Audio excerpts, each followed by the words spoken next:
हमारे चैनल को सब्सक्राइब करना ना भूलें और बेल आइकन को ज़रूर प्रेस करें ताकि अगली वीडियो आप तक आसानी से पहुंचे।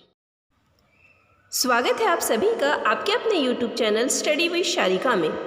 इस वीडियो के अंतर्गत हम वाणिज्य मतलब कॉमर्स की एक पाठ योजना बनती कैसे है इसके ऊपर चर्चा करते हैं।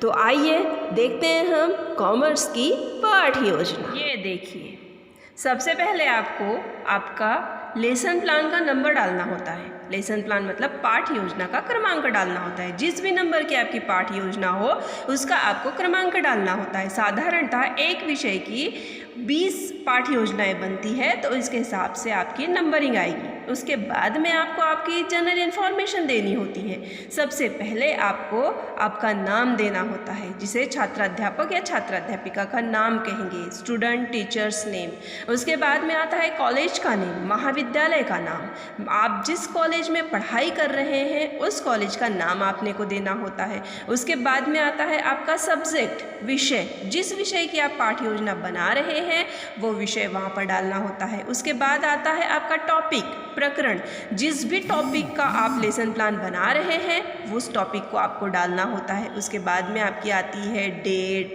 फिर कक्षा, पीरियड मतलब या कालांश मतलब जिस भी नंबर की आप क्लास ले रहे हैं वह आता है। उसके बाद में आपका आता है टाइमिंग मतलब समय। साधारणतः ये जो ब्रॉड लेसन प्लान होता है यह 40 या 45 मिनट का होता है। उसके बाद में आता है आपका स्कूल मतलब विद्यालय, जिस विद्यालय में या जिस स्कूल में आपकी इंटर्नशिप लगी है उस स्कूल का नाम वहाँ पर लिखना होता है। इसके बाद में आपके आते हैं सामान्य उद्देश्य, जनरल ऑब्जेक्टिव्स।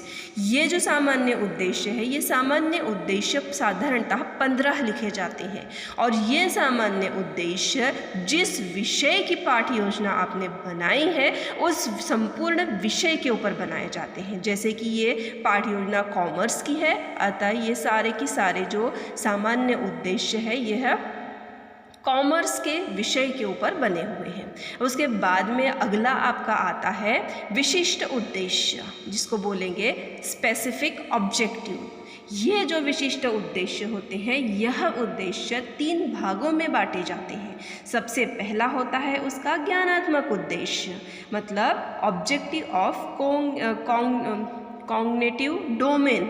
ये जो ज्ञानात्मक उद्देश्य होते हैं यह आप जो बच्चों को टॉपिक पढ़ा रहे होते हैं उस टॉपिक के ऊपर होते हैं। वह टॉपिक में पढ़ाने के बाद में बच्चों के ज्ञान में किस प्रकार की वृद्धि होती है उसके ऊपर ये लिखे जाते हैं। उसके बाद में अगला आता है भावात्मक उद्देश्य मतलब अफेक्टिव डोमेन।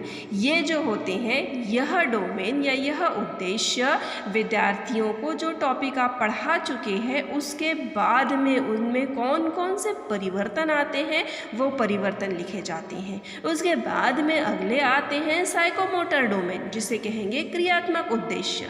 जो भी आपने टॉपिक पढ़ाया है उस टॉपिक के ऊपर जो भी वह मॉडल बनाएंगे, चार्ट बना सकेंगे, तुलना कर सकेंगे, इसके ऊपर आपके अफेक्टिव डोमेन बनते हैं, क्रियात्मक डोमेन बनते हैं। ध्यान रखना है आपको कि जो आपके विशिष्ट उद्देश्य होते हैं वो हमेशा फ्यूचर टेंस में लिखे जाते हैं और जो टॉपिक आप पढ़ा रहे हैं उसी टॉपिक के ऊपर यह विशिष्ट उद्देश्य लिखे जाते हैं। उसके बाद में अगला टॉपिक आता है आपका टीचिंग एड्स मतलब सहायक सामग्री। लेसन पढ़ाते वक्त आपने कौन कौन सी सहायक सामग्री का प्रयोग किया है यहाँ पर आपको लिखना होता है।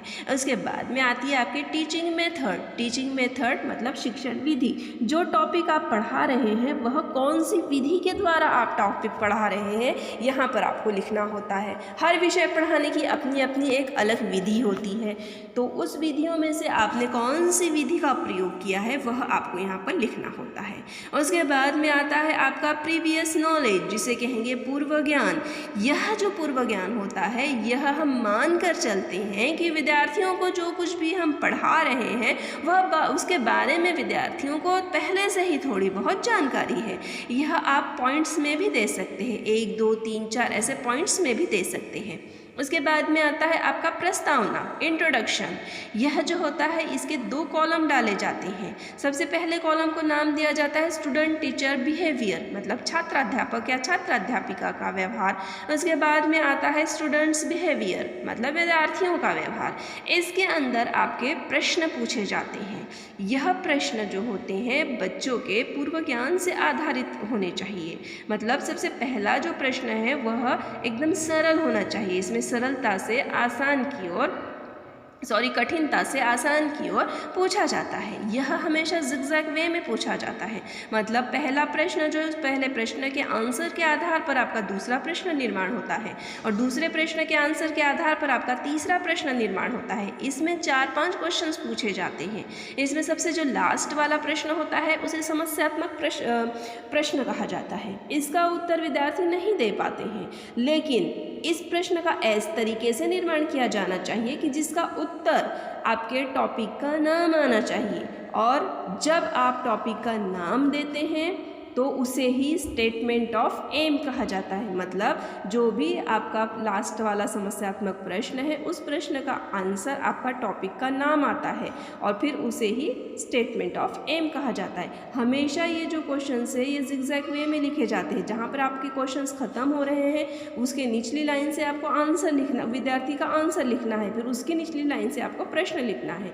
देखिए फिर ये आता है आपका स्टेटमेंट ऑफ एम, मतलब उद्देश्य कथन। मतलब यहाँ पर आप आंसर का जो प्रश्न है उसका आंसर भी दे रहे हैं और आपके टॉपिक का नाम भी बोल रहे हैं। उसके बाद में आता है आपका प्रस्तुतिकरण, जिसे कहा जाता है प्रेजेंटेशन।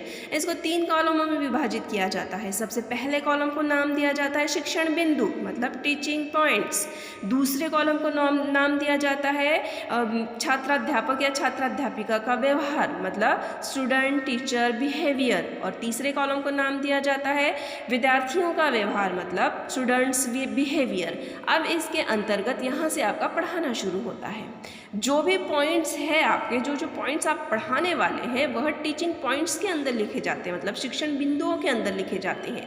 और जो आप ओरली समझा रहे हैं वह सारा के सारा समझाना स्टूडेंट टीचर के बिहेवियर में लिखा जाता है। और थर्ड में जब आप समझा रहे होते हैं उस समय विद्यार्थी ध्यानपूर्वक सुन रहे होते हैं।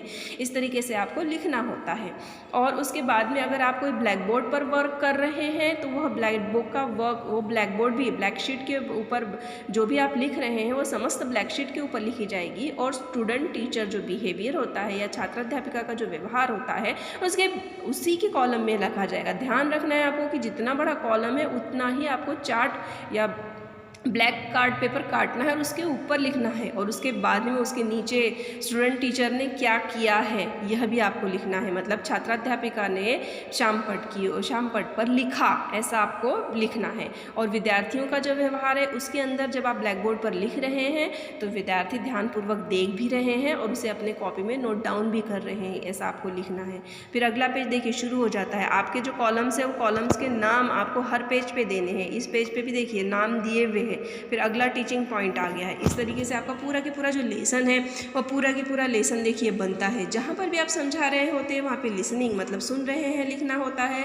और जहाँ पर आप ब्लैक बोर्ड पर वर्क कर रहे हैं वहाँ पर देख रहे लिखना होता है। अब देखिए इसमें जो छात्राध्यापिका है वह विद्यार्थियों को चार्ट दिखा रही है। देखो यहाँ पर इंडिकेट किया हुआ है कि वह चार्ट दिखाने वाली है और यहाँ पर चार्ट दिखाकर वह विद्यार्थियों को समझा रही है, क्लास के अंदर समझा रही है।